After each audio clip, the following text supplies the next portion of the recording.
it's possible, I think, to be a conservative and to still support Trump.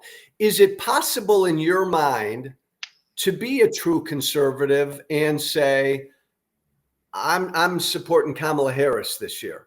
Because I'll get that from some folks who will say, Joe, it's just not, you can't call yourself a conservative anymore. Where do you fall on that? So personally, I have problem squaring the two, but what I try to reach the conclusion logically is that you have given much thought to this, and you place at its core your ideals, and in essence, your ideals are at the top of the list. Your ideals around January 6th, the rule of law, the transfer of power, are so paramount to you that you think, and I mean this, complimentary. In other words, you think that to be conservative is to preserve the rule of law, the transfer of power, and therefore you are being a good conservative by doing that. My concern, and again, I think you should label yourself whatever you want.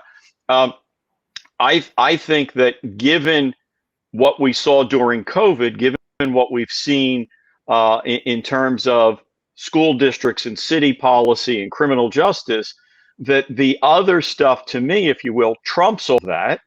And that's why, to me, to be conservative is to say no to undoing the policies of Rudy Giuliani and fighting criminal justice. To be conservative is that, right? So I just think it's where you put the prioritization.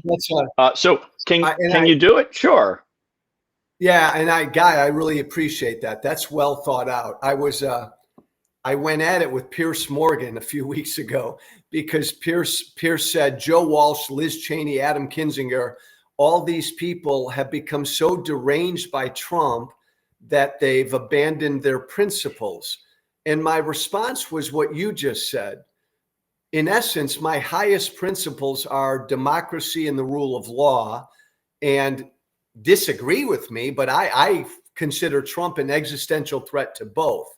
And to me, that's like a much bigger deal than the fact that I disagree with Kamala Harris on, policies A through F.